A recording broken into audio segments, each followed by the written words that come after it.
राज्यसभा के इलेक्शन होने वाले हैं और इसी सिलसिले में कल हमारी एक मीटिंग भी हुई थी हमारे, जिसमें सीनियर लीडर थे, हमारे एमएलए हजरात वहाँ थे।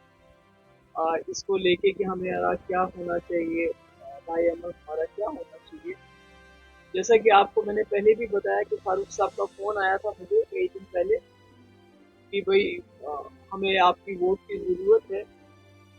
और मैंने उनसे कहा था कि हमें बेशक हम आपको वोट दे सकते हैं, पर हमारी एक दो शर्तें हैं। एक तो जो हमारे बिल्स हैं, जिसमें लैंड रेगुलराइजेशन का बिल बड़ा इम्पोर्टेंट है।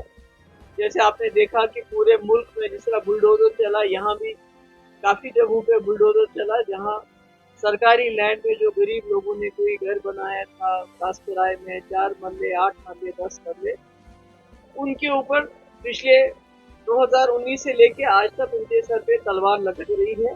हम चाहते थे ये तलवार हट जाए, वो लोग भी जीना इज्जत से जिए। इसमें शेड्यूल्ड ट्राइब कम्युनिटी के लोग ज़्यादा इसमें शिकार होते हैं। जैसे हमने जम्मू के सांबा हो, कुटवा हो, उन इलाकों में देखा, कश्मीर में भी बहुत ज़्यादा हुआ। और दूसरा ये जो यहाँ सैकड़ों सालों से जो होटल यहाँ चलाते थे, होटल वाले थे, मैंने पहले भी कहा, होटल वाले जो हमसे ज़्यादा नेशनल कॉन्फ्रेंस के नज़दीक रहे हैं, क्योंकि नेशनल कॉन्फ्रेंस 60 साल सरकार में रही, हम सिर्फ 6 साल में रहे, तो इसलिए उनके साथ उनका ज़्यादा ताना बाना है। मगर आज वो भी खतरे में, वो होटल वालों की जो लीज है वो भी खतरे में है। उनको भी कहा जाता है कि उनकी लीज खत्म करके उस पर ऑप्शन की बात की जाती है, जिसकी वजह से जो कश्मीरी यहाँ इसके पास होटल की लीज है वो खत्म करके बाहर के लोगों के हाथों में दी जाएगी। और ये हम इसको हम सही नहीं समझते। हम समझते हैं कि 370 का जो असली मुद्दा है वो जम्मू कश्मीर की जमीन को बचाना है, कैसे बचाए, और खत्म भी इसलिए किया गया है। तो अब इसको देखते हुए हमने वजीर साहब ने एक बिल लाया है कि रेगुलराइज होना चाहिए। जो गरीब लोगों के पास घास चराई में मकान है, दुकान है, जो है, उसको रेगुलराइज किया जाना चाहिए। उनको उसकी ओनरशिप मिलनी चाहिए, मालिकाना हुकूक मिलना चाहिए। इसी तरह जो होटल वाले आज सैकड़ों सालों से होटल चला रहे हैं, यहाँ कोई 150 पुराना होटल की लीज चल रही है, तो उनसे, उनके हाथों से छीन के वो बाहर के लोगों को दिए जाने का रास्ता हमवार नहीं किया जाना चाहिए। ये एक हमारा बिल था और मैंने फारूक साहब से जिक्र किया कि आप हमारे बिल पास करने में हमारी मदद कीजिए। आपके पास मेजोरिटी है, स्पीकर आपका है, असेंबली आपकी है। तो आपको याद होगा कि जब मैंने इस बिल का जिक्र किया तो उस वक्त सुनील शर्मा ने कहा था कि हम देखेंगे ये बिल कैसे आएगा, थ्रेटन किया था, और इस बिल को लैंड जहाज का नाम दिया। तो मैं उम्मीद करती हूँ कि नेशनल कॉन्फ्रेंस से जो एक हिसाब से एश्योरेंस थी, क्योंकि कल शमी ओबराय भी मेरे पास आए थे, उन्होंने भी कहा, उमर साहब ने भी कहा कि भाई जो भी प्रो पीपल बिल होगा हम उसको ऑब्स्ट्रक्ट नहीं करेंगे। तो मैं उम्मीद रखती हूँ कि हम जो इस वक्त पीडीपी 3 वोट लेके बीजेपी को दूर रखने के लिए एक ऐसी जमात को वोट डाल रहे हैं जो मेरे ख्याल में उस लायक नहीं है। क्योंकि हम ये सोच के वोट डाल रहे हैं कि हम चाहते हैं कि जो फासिस्ट फोर्सेस हैं, कम्युनल फोर्सेस हैं, उनको किसी भी कीमत पे रोक लेना है। मगर ये लोग ऐसा नहीं सोचते। ये वक्तन फवक्तन जब पीएचडी हमने बनाई कि हम जम्मू कश्मीर को एक यकजा करके रखेंगे, एक कलेक्टिव लीडरशिप देंगे, ताकि जो आने वाला मुसीबत है बीजेपी की तरफ से उसका मुकाबला कर सके, उसको भी तोड़ दिया जब इनको अपने लगा कि इसमें फायदा नहीं है। आज जबकि इंडिया अलायंस का ये हिस्सा है और कांग्रेस सबसे बड़ी पार्टी है, और कांग्रेस वाहिद ऐसी पार्टी है जिसका लीडर वाहिद राहुल गांधी जी इस वक्त पूरे मुल्क के अंदर मुकाबला कर रहे हैं बीजेपी से। तो इन्होंने उनको भी राज्यसभा से बाहर रखा। इस वक्त एक सीट क्या चीज होती है, यानी मेरे कहने का मतलब है ये इस लायक तो नहीं है कि इन पे भरोसा भी किया जाए, इनको वोट भी दिया जाए। और क्योंकि हमारा मकसद बड़ा है, जैसे पीएचडी बनाते वक्त मेरा मकसद बड़ा था कि हम मिलजुल के जम्मू कश्मीर की हिफाजत करेंगे, यहाँ के लोगों की हुकूक की। और उसके बाद इंडिया अलायंस आज जो है वो भी बहुत बड़ी लड़ाई लड़ रही है, तो इसलिए हमने फैसला किया है हम वोट देंगे। और दूसरा हमारा बिल है डेली वेजेस का, जो आपने देखा कई दिनों से वो हड़ताल पे हैं, जम्मू में भी, कश्मीर में भी, और बेचारे बड़े गरीब लोग हैं। और पूरा जो निज़ाम है, चाहे पीएचई हो, आरएनबी हो, इरिगेशन हो, हेल्थ हो, एजुकेशन हो, कोई भी डिपार्टमेंट देख लीजिए 20-20, 25-25 साल से कि बहुत ही मामूली रकम पे काम करते हैं और कई लोगों को तनख्वाह भी नहीं मिलती है।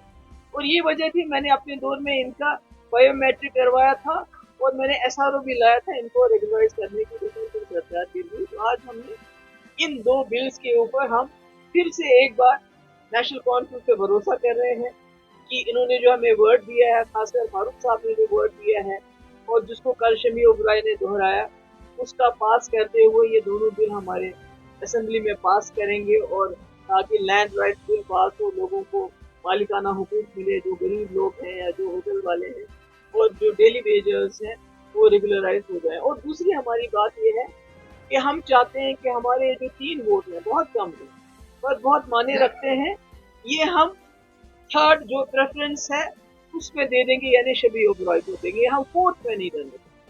क्योंकि फोर्थ सीट जब ये हार जाएंगे तो सारा इल्जाम पीडीपी के ऊपर लगाया जाएगा कि पीडीपी ने कोई गड़बड़ कर दी। तो इसलिए हमारी उनसे गुजारिश है कि हमने आपको सपोर्ट देना है, मगर जो हम वोट डालेंगे वो हम शबी ओबराय के उसको प्रेफरेंस देंगे, हम फोर्थ में नहीं देंगे। आप अपने वोट उनको डाइवर्ट कर लीजिए फोर्थ सीट में, और हम थर्ड सीट में आपका सपोर्ट करेंगे। क्योंकि हम नहीं चाहते हैं कि कल को अगर फोर्थ सीट बीजेपी जीत जाती है और हार जाते हैं तो आप जो अपनी नाकामी का जो है टोकरा हमारे सर पे फोड़ेंगे। मैंने नहीं कहा ऑब्स्ट्रक्ट करेंगे, मैंने कहा उमर साहब ने कहा कि अगर कोई जो प्रो पीपल बिल होगा हम उसको ऑब्स्ट्रक्ट नहीं करेंगे। और हमने ये भी कहा कि अगर सरकार को हमारा बिल पसंद नहीं है वो अपना बिल ले आए, गवर्नमेंट बिल, ये बचकाना हरकतें नहीं कि प्राइवेट, वो क्यों प्राइवेट मेंबर बिल लाएंगे, वो तो सरकार में है ना। प्राइवेट मेंबर बिल तो हम लाएंगे ना, हम अपोजिशन में। वो तो अगर वो कोई चीज करना चाहते हैं तो गवर्नमेंट बिल लाए, हम भी सपोर्ट करेंगे, या हमारे बिल का सपोर्ट करें या अपना बिल ला के हमारा सपोर्ट करें।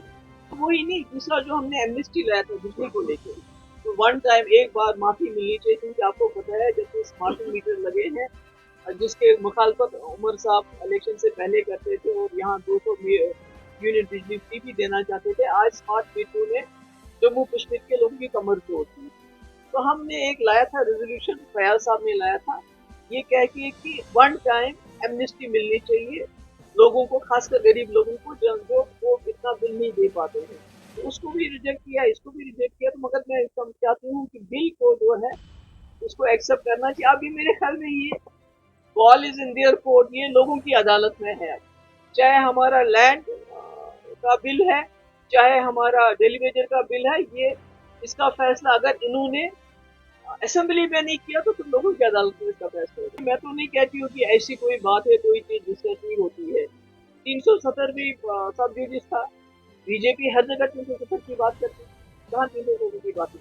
बाबरी मस्जिद सब जजेस था, हर इलेक्शन में वो बाबरी मस्जिद की बात करते थे। मेरे ख्याल में ये कन्वीनियंस की बात है। दूसरी बात मैं स्पीकर साहब से गुजारिश करना चाहती हूँ कि जो पिछला 2024 का इलेक्शन नेशनल कॉन्फ्रेंस से पीडीपी या किसी जमात ने लड़ा, तो हमने लड़ा फ्रीडम ऑफ एक्सप्रेशन, यानी लोगों को अपनी बात कहने का हक दिया देंगे हम जब हम सरकार बनाएंगे या असेंबली में आएंगे। आज उसको फिर से दबाया जा रहा है, क्योंकि मैंने सुना जो भी जर्नलिस्ट हैं, मीडिया के लोग हैं, बहुत सिलेक्टिव है जिसमें उनको अंदर आने दिया जाए। असेंबली के अंदर बहुत सिलेक्टिव हो रहा है। आम जिस तरह हमारे वक्त में जितने भी लोग आते थे, जो चाहते थे दिखाते थे, बोलते थे, उस पर काफी ज्यादा उनको बताया गया है कि ऐसे नहीं करना है। तो तीसरा मुझे ध्यान आया कि मैं उमर साहब से कहना चाहती हूँ कि इन्होंने, सुनील शर्मा ने हमको धमकी दी है कि आपका बिल असेंबली में नहीं आएगा, ये लैंड जहाज का बिल है। तो मैं उम्मीद करती हूँ कि उमर साहब उसके बीजेपी के एजेंडे की पासदारी नहीं करेंगे।